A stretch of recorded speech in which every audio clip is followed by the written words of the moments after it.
કેમ છો વિદ્યાર્થી મિત્રો? મજામાં? લાસ્ટ લેક્ચરમાં આપણે ચર્ચા કરી હતી વિદ્યુત ડાયપોલની અક્ષ પરના કોઈપણ બિંદુએ ઉદ્ભવતું વિદ્યુત ક્ષેત્ર. આજે આપણે વાત કરવાની છે તેના જેવી જ પણ થોડી અલગ. હેડિંગ આવું છે વિદ્યુત ડાયપોલના વિષુવવૃત્ત રેખા પરના કોઈ બિંદુએ ઉદ્ભવતું વિદ્યુત ક્ષેત્ર. વિદ્યુત ડાયપોલનું વિષુવવૃત્ત રેખા પરનું બિંદુ લેવાનું છે અને ત્યાં કેટલું વિદ્યુત ક્ષેત્ર ઉત્પન્ન થતું હોય તેનું સૂત્ર સમીકરણ તારવવાનું છે. તો સૌથી પહેલા વિષુવવૃત્ત રેખા એટલે શું જો એ સમજાવવું હોય તો એની મેં નાના વ્યાખ્યાના સ્વરૂપમાં બે લીટી લખી છે કે વિદ્યુત ડાયપોલના વિદ્યુત ભારોને જોડતી રેખાના આ એક વિદ્યુત ડાયપોલની આકૃતિ અહીંયા દોરી છે. આ વિદ્યુત ડાયપોલના વિદ્યુત ભારોને આ જોડતી રેખા જે તૂટક રેખા વડે દર્શાવી છે ના લંબ દ્વિભાજકને લંબ દ્વિભાજક એટલે કે એને લંબ જે રેખા પસાર થતી હોય એટલે લંબ આ રેખા પસાર થાય છે લંબ દ્વિભાજકને ડાયપોલની વિષુવવૃત્ત રેખા કહેવાય. એનો મતલબ એવો થયો આ જે આડી તૂટક રેખા દોરેલી છે તેને સારી ભાષામાં કહેશું આપણે વિષુવવૃત્ત રેખા. પ્રશ્ન આજે એવો છે કે આ વિષુવવૃત્ત રેખા પરના કોઈ એક બિંદુએ ઉદ્ભવતું વિદ્યુત ક્ષેત્ર શોધવાનું છે. મેં આકૃતિ અડધી પડધી કમ્પ્લીટ કરીને રાખી છે. શું વાત છે તો કે આ વિષુવવૃત્ત રેખા પરનું કોઈ એક બિંદુ મેં P આકૃતિમાં દર્શાવેલું છે તે P બિંદુ એ મારે વિદ્યુત ક્ષેત્ર શોધવાનું છે. આ P બિંદુ છે આ P બિંદુ પાસે વિદ્યુત ક્ષેત્ર શોધવાનું છે. ધારો કે આ P બિંદુ આ ડાયપોલ થી y જેટલા અંતરે છે. બેટા હું y બોલું તમે r કયો x કયો એમાં કાઈ ફેર પડતો નથી. મેં સરળતા ખાતર y લીધું છે તમે જગ્યાએ r પણ લઈ શકો x પણ લઈ શકો. બીજી એક વાત આ જે વિદ્યુત ભારો છે જે ડાયપોલની રચના છે એ ડાયપોલમાં આ કેન્દ્ર છે અહીંથી આટલું અંતર a અહીંથી આટલું અંતર પાછું a ટોટલ અંતર કેટલું થાય બે વિદ્યુત ભારો વચ્ચેનું અંતર કેટલું થાય 2a જેટલું થાય. બીજી વાત યાદ કરો વિદ્યુત ડાયપોલ ની દિશા કઈ દિશા હોય યાદ કરો વિદ્યુત ડાયપોલની દિશા ઈ માઈનસ થી પ્લસ તો માઈનસ વિદ્યુત ભાર નીચે છે પ્લસ વિદ્યુત ભાર ઉપર છે એટલે ડાયપોલની દિશા કઈ થઈ ઉપર બાજુ થઈ. આ મેં તમને દિશા દર્શાવી છે વિદ્યુત ડાયપોલની. આકૃતિ સમજાઈ ગયા કે હજી એકવાર આકૃતિનું વર્ણન ઝડપથી કરી નાખું છું. શું છે વાત એક વિદ્યુત ડાયપોલની રચના છે. વિદ્યુત ડાયપોલના લંબ દ્વિભાજકને વિષુવવૃત્ત રેખા કહેવાય. લંબ દ્વિભાજક પરનો કોઈ એક P બિંદુ મેં ધારેલું છે. આ P બિંદુ પાસે મારે ઉદ્ભવતું કોને લીધે ડાયપોલને લીધે ઉદ્ભવતું વિદ્યુત ક્ષેત્ર શોધવાનું છે. વિદ્યુત ડાયપોલની અહીંયા મેં દિશા દર્શાવેલી છે. દિશા કઈ હશે હંમેશા તો કે દિશા હશે માઈનસ થી પ્લસ જે આપણે લાસ્ટ લેક્ચરમાં વાત કરી હતી. અને મેં ડાયપોલ થી y જેટલા અંતરે P બિંદુ દર્શાવેલું છે.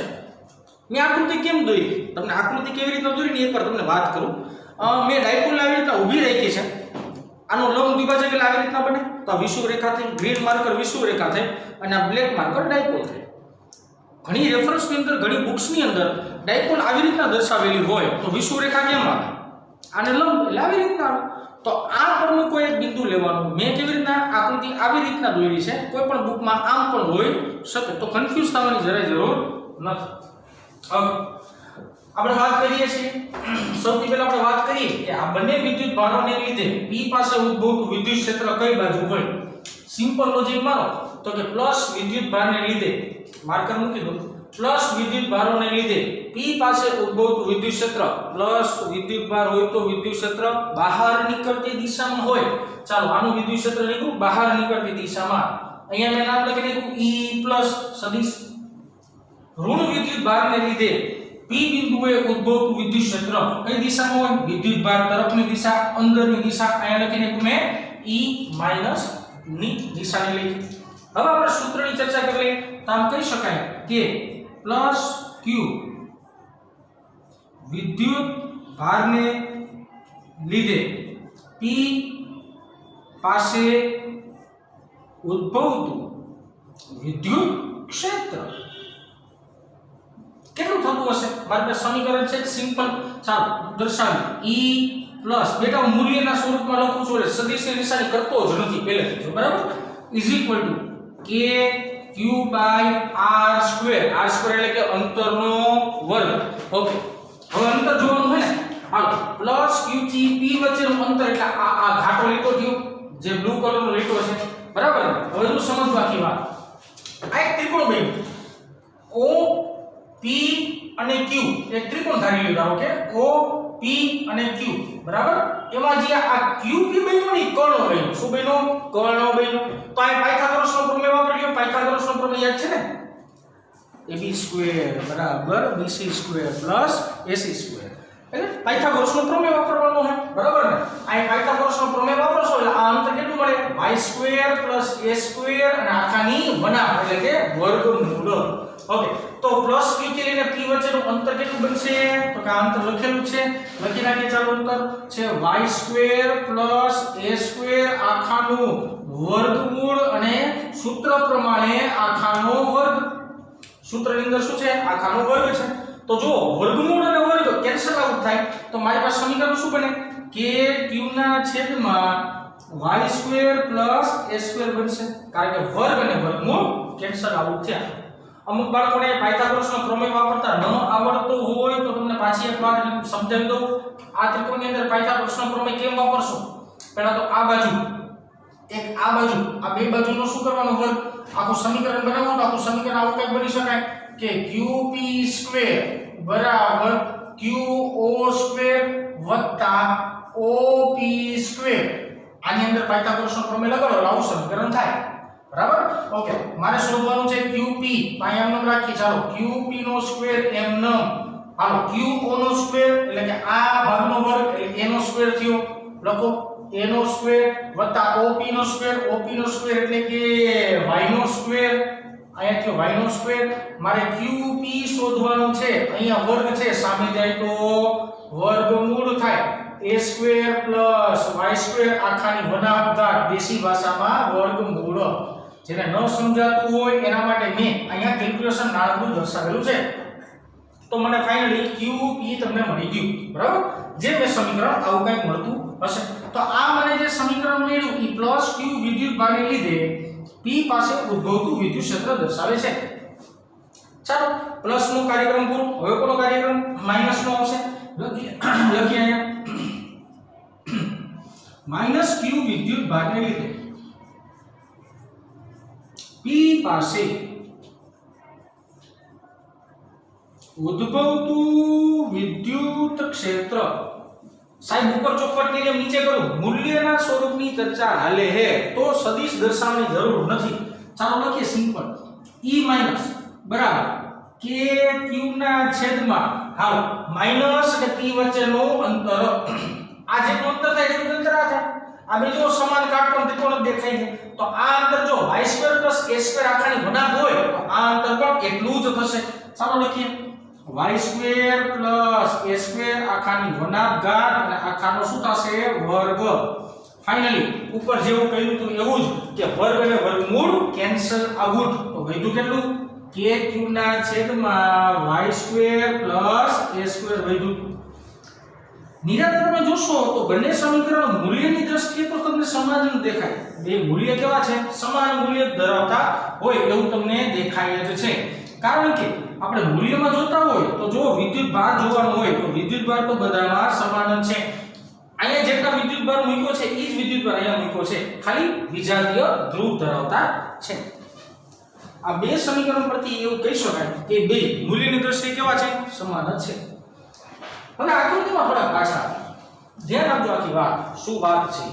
મારે શોધવાનું છે p પાસે ઉદ્ભવતું પરિણામી વિદ્યુત ક્ષેત્ર શું શોધવાનું છે p પાસે ઉદ્ભવતું પરિણામી વિદ્યુત ક્ષેત્ર અહીં હેડિંગ પર મારી દઉં છું કે p પાસે ઉદ્ભવતું પરિણામી વિદ્યુત ક્ષેત્ર શોધવાનું છે આકૃતિમાં આવ્યો પાછા ધ્યાન આપજો મસ્ત મજા હવે તમે મને કે જ્યારે કોઈ ઘટક આવી રીતના હોય તો એના આપણે બે ભાગ પાડતા યાદ આવે ને પ્રક્ષેપની રીત સમતલમાં ગતિ અથવા ગતિના નિયમોની અંદર કોઈ ત્રાસો સદિશ હોય તેના બે ભાગ પાડી એક સમાંતર હોય ને એક ભાગ કેવો હોય લંબ હોય તો નિરાતે જો e પ્લસ સદિશ છે એ નથી x અક્ષમાં નથી y અક્ષમાં તો એના બે ભાગ પાડી શકાય હાલો આનો એક ઘટક પર છે આ ઘટક બીજો ઘટક પર છે આ ઘટક સાહેબ તમે આ શું કરવા કરો એક ઘટક કોસ હોય ને એક ઘટક સાઇન હોય ના 2 મિનિટ પછી ચર્ચામાં લે કે કયો ઘટક કોસ છે ને કયો ઘટક સાઇન છે રેડી એટલી વાત તો આ e પ્લસ ના બે સદિશો મળ્યા એક કોસ હશે એક સાઇન હશે બીજી એક વાત કરીએ આપણે આપણે વાત કરીએ છીએ હવે ઈ ચર્ચા કરશું E માઈનસ માટે. E માઈનસ ના પણ એવી રીતના બે ઘટક પડી શકાય. ચાલો E માઈનસ નો એક ઘટક થઈ ગયો આ અને એનો બીજો ઘટક થઈ ગયો આ. નિરાલો થોડી આકૃતિ ખીચડી જેવી થાય પણ છતાં આપણે સમજતા જશું. E પ્લસ ના અને E માઈનસ ના આવી રીતના બે ઘટક પાડ્યા. E પ્લસ ના ઘટકો રેડ માર્કર થી દર્શાવ્યા છે અને E માઈનસ ના ઘટકો મેં ગ્રીન માર્કર થી દર્શાવેલા છે. હવે જો અહીંયા કોઈ તમને જો ખૂણો કહી દે એમ કે તારો હું એમ કહી દઉં અહીંયા થીટા પડે તો તમે આ ઘટકને કયો કહી દો તો ડાયરેક્ટ કહી શકે કે આ cos થીટા થાય. પણ અહીંયા મારી પાસે ખૂણો છે નહીં. જો ખૂણો ન હોય તો મારે કોઈ જગ્યાએ ખૂણો ધારવો પડે. ચાલો હું આ કાટકોણ ત્રિકોણની અંદર અહીંયા થીટા ધારી લઉં છું. આ કાટકોણ ત્રિકોણ ને આ કાટકોણ ત્રિકોણ બે સમાન જ છે તો અહીંયા પણ શું બનશે થીટા બનશે. ખબર પડે ને z જો ધીરાને જો આ z બન્યું તો આ પણ ખૂણો શું બનશે થીટા જ બનશે. અને આ થીટા બનતો એ રીતના આ પણ કયો કહી શકાય થીટા જ કહી શકાય. તો નીચેના બે ઘટક આ કયો તો આ બે થીટા વાળા થયા અને આ બે વિરુદ્ધ થયા. ચાલો જો ખૂણા હોય તો એ ઘટક આપણે શું નામ આપીએ cos નામ આપીએ. તો એ નામ આપી શકાય હવે આપણાથી અહીંયા કહી શકાય E sin થીટા અને આપણે કહી શકીએ E cos થીટા. એવી રીતના અહીંયા પણ નામ આપીએ. ચાલો અહીં નામ આપશે E sin થીટા અને અહીંયા શું નામ આપી શકાય E cos થીટા. હજી જેને થીટામાં ખબર ન પડતી હોય એના માટેની આપણે વાત કરી દઈએ. અહીંયા ધ્યાનથી જોશો આવી રીતના અહીંયા z બને છે તો આ થીટા થતો તો આ થીટા થાય યુગ્મ કોણની જોડ. અને આ નિરાતે જો એક જ રેખા પરના બે ખૂણા સમાન જ આવતા હોય અનુકોણની જોડ પરથી આ પણ શું બનશે થીટા બનશે. આ બે બાબત યાદ રહેવી જોઈએ. આકૃતિ જોઈને તમે એક વસ્તુ સિમ્પલ જોવો તો તમને ખબર પડશે કે સાહેબ E પ્લસ અને E માઈનસ આ E માઈનસ અને E પ્લસ બે મૂલ્યની દ્રષ્ટિએ કેવા છે સમાન છે. બેની દિશા કેવી દેખાય છે વિરુદ્ધ. જોવો જી E માઈનસ આવી રીતના છે E પ્લસ આવી રીતના છે બે મૂલ્યની દ્રષ્ટિએ સમાન વિરુદ્ધ દિશા છે તો એકબીજાને અસર શું કરી નાખે નાબૂદ કરી નાખે. તો અહીંયા યાદ રાખજો એ સિમ્પલ તમને લખી દઉં છું કે E માઈનસ sin થીટા અને E પ્લસ sin થીટા સમાન મૂલ્યના તેમજ વિરુદ્ધ દિશાના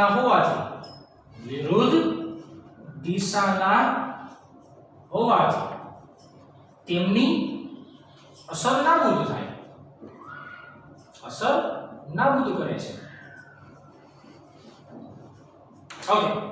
આ બે વિરુદ્ધ દિશાના હતા એટલે સાહેબ એવું કહી દીધું કે એકબીજાની અસર નાબૂદ કરે. તો હવે તમે ફાઇનલી જુઓ અસર નાબૂદ થતું હોય તો P પાસે ઉદ્ભવતું વિદ્યુત ક્ષેત્ર કોની ઉપર હોય આ બે ઘટકો ઉપર આધારિત છે. કારણ કે બે ઘટકો કેવા છે નીચેની દિશામાં. જો બે ઘટક સમાન દિશામાં હોય તો બે ઘટકનો શું કરવાનો ભાઈ સરવાળો કરી નાખવાનો સિમ્પલ. તો P પાસે ઉદ્ભવતું પરિણામી વિદ્યુત ક્ષેત્ર આપણે E વડે દર્શાવીએ તો E સદિશ બરાબર આ બે ઘટકોનો શું કરવો પડે સરવાળો. ચાલો કરીએ સદિશ E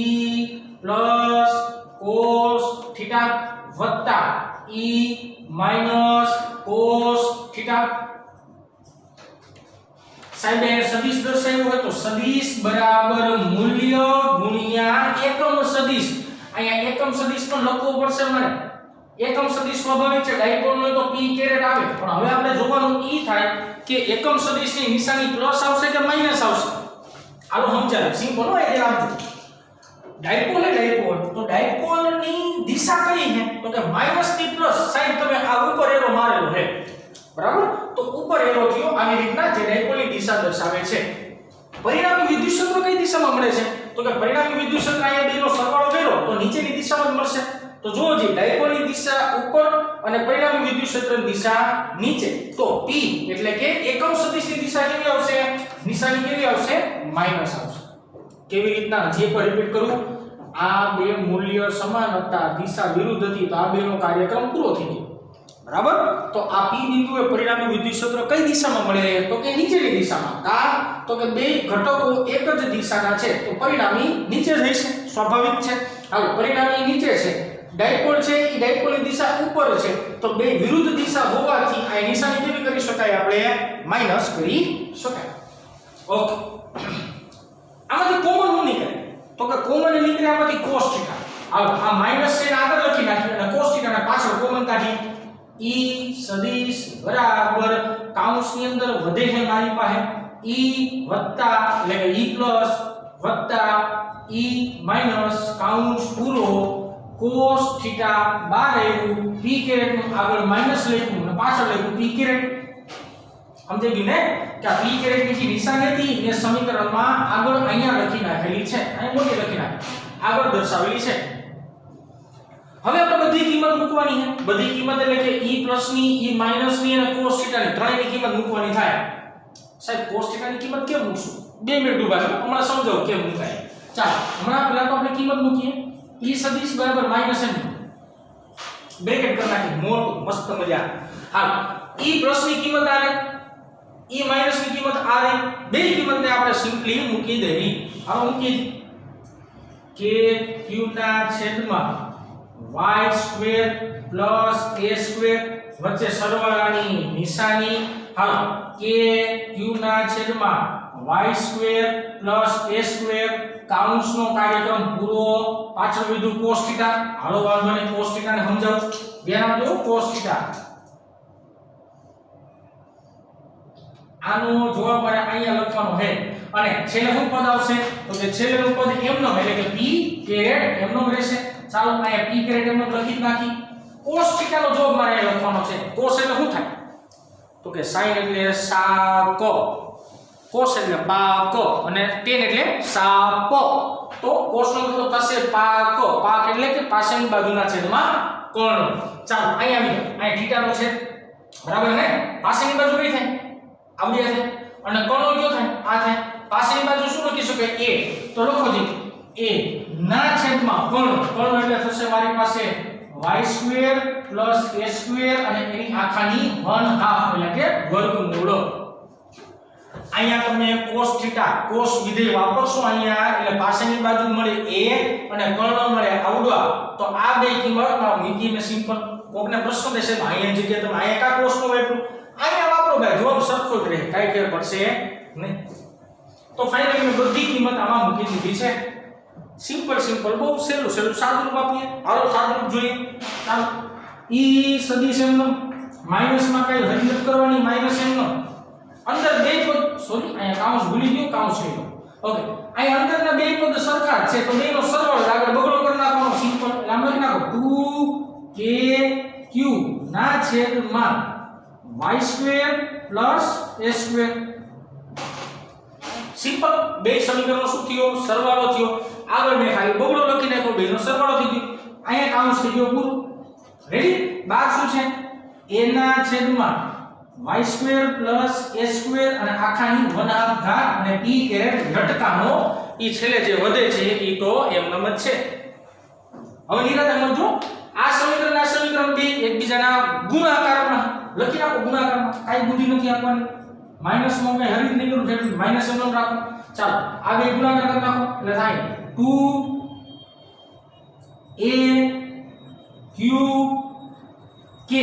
અંશના પદને ખાલી આગળ પાછળ લખ્યા છે ગુણાકાર હોય તો ક્રમનો નિયમ તો લાગુ પડે જ નહીં 2 પછી આ a ને લખ્યો મેં પછી મેં q ને લખ્યો k ને મેં થોડો છેલ્લે રાખ્યો બરાબર હાલ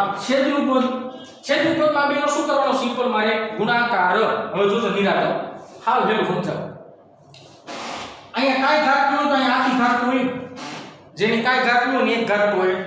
આ એક પદ થયું આ અડધું પદ કારણ કે 1 ના છેદમાં 2 ઘાત છે તો અડધું પદ થાય 1 વત્તા અડધું એટલે કેટલું થાય દોઢું ખબર પડે છે બધાને કે તળિયા હરખા હોય તો ઘાતનો શું થાય સરવાળો થાય હાલો આ અને આ બે તળિયા સરખા આ બેની ઘાતનો સરવાળો આની કાઈ ઘાત ન હોય તો એક ઘાત હોય અને આની અડધી ઘાત છે જ તો બેનો સરવાળો કરશો તો 1 વત્તા અડધું એટલે દોઢું થાય દોઢું એટલે 3 ના છેદમાં 2 ઘાત થાય તો લખી નાખો y² + a² આખાની 3/2 ઘાત આવશે અને ઇન્ટુ p કેરેટ આપણે ભૂલશું નહીં હવે વિદ્યાર્થીઓ તમે ધ્યાનપૂર્વક જુઓ તો તમને આ અહીંયા કંઈક લખવાનું મન થાય 2aq યાદ કરો કે બે વચ્ચેનું અંતર અને એને ગુણ્યા વિદ્યુતભાર આ રાશિને શું કહેવાય તો કે ડાયપોલ મોમેન્ટ કહેવાય શું કહેવાય ડાયપોલ મોમેન્ટ તો આ જ સમીકરણને આવી રીતના પણ લખી શકાય e સદિશ બરાબર માઈનસ કે p એટલે થશે ડાયપોલ મોમેન્ટ જેને નો સમજાતું હોય નો યાદ રહેતું હોય એને બાજુમાં ટેકી દઉં કે p બરાબર 2aq સમીકરણ છે જે આપણે ઓલરેડી લાસ્ટ લેક્ચર ની અંદર જોઈ ગયા હતા રેડી ઓકે છેદનું પદ છે મારી પાસે y² + a² આખાની 3/2 ઘાત ઇન્ટુ p કેરેટ m તો આ મેળ્યું વિષુવવૃત્ત પરના કોઈ એક બિંદુ એ ઉદ્ભવતું વિદ્યુત ક્ષેત્ર સિમ્પલ સૂત્ર પછી કાલની થિયરીમાં જે છેલ્લે આપણે ટર્મ્સ એન્ડ કન્ડિશન મૂકી હતી એ આજે પણ મૂકી શકાય કે ધારો કે ધારવામાં આવેલું p બિંદુ અહીંથી ખૂબ જ દૂરના અંતરે હોય તો અનંત અંતરે ધારો કે હોય તો તેના માટે ટર્મ્સ એન્ડ કન્ડિશન આવી રીતે માની શકાય કે y નું મૂલ્ય ખૂબ જ મોટું હોય a કરતા એનો મતલબ એવો છે આમાંથી a આપણે પ્રેમ ભાવે અવગણી શકીએ તો સમીકરણ કેમ લખાશે e સદિશ બરાબર માઈનસ k p ના છેદમાં જોજો મેં અહીં કીધું a અવગણી નાખી કાહું કરવા y ખૂબ મોટો હોય a બહુ જ સૂક્ષ્મ હોય ધારો કે તો y ની સાપેક્ષે એને આપણે અવગણી શકીએ તો આવું કંઈક થયું ને y² અને y² ની કેટલી ઘાત 3/2 ઘાત ઇન્ટુ p કેરેટ વર્ગ અને 3/2 ઘાત તો બબે ઉડી જાય તો વધે હું ખાલી ઘન હાલો e સદિશ બરાબર માઈનસ kp છેદમાં y નો ઘન ઇન્ટુ p કેરેટ આ મળ્યું તમને ફાઇનલ ઇક્વેશન કે જ્યારે y નું મૂલ્ય a કરતા મોટું હોય ત્યારે આ સમીકરણ વાપરી શકાય આ થીમ ની અંદર વિદ્યાર્થી મિત્રો સમજવા જેવી વાત વધારે રહેતો હોય તો આકૃતિ તમને ખાસ સમજી જવી જોઈએ વિદ્યુત ભાગ સમાન હતા તો વિદ્યુત ક્ષેત્ર કોઈ બિંદુએ ઉદ્ભવતું એ સમાન મૂલ્યનું જ હોય હવે મારે પરિણામી ક્ષેત્ર ગોતવું હતું એટલા માટે મેં ઘટકોના સ્વરૂપમાં ગયો અને પરિણામી ક્ષેત્ર ગોત્યું પરિણામમાં પાછું એવું થયું કે બે ઘટકો એટલે કે e sin e plus sin અને e માઈનસ sin એ સમાન મૂલ્યના અને પરસ્પર કેવી દિશાના વિરુદ્ધ દિશાના હતા તો એકબીજાની અસર નાબૂદ કરતા હતા એટલા માટે મારે પરિણામી વિદ્યુત ક્ષેત્ર આવવા લેવું પડ્યું e માઈનસ cos અને e પ્લસ cos પરિણામી વિદ્યુત ક્ષેત્ર નીચે આવતું હતું ડાયપોલ મોમેન્ટ અથવા તો વિદ્યુત ડાયપોલની દિશા ઉપર આવતી હતી જે વિરુદ્ધ દિશામાં હતી એટલે એને ઋણ નિશાની કરી છે છતાં અમુક વિદ્યાર્થીઓ મગજમાં ન આવે એના માટે હું અહીં સાઈડમાં લખી દઉં કે માઈનસ નિશાની શું કરવા આવી તો યાદ રાખવાનું કે પરિણામી વિદ્યુત ક્ષેત્ર અને ડાયપોલ ની દિશા વિરુદ્ધ હોવાથી ઋણ નિશાની આવે બરાબર જેને ઋણ યાદ રહે એના માટેની વાત હતી બેટા cos θ ની અંદર કોઈ પણ એક ત્રિકોણમાં cos θ વાપરી લેવાનો સૂત્ર આવી ગયું પછી તો સિમ્પલ હા હેલું સાદું રૂપ છે સાદું રૂપ પર સમીકરણ તારવી શકાય આ થઈ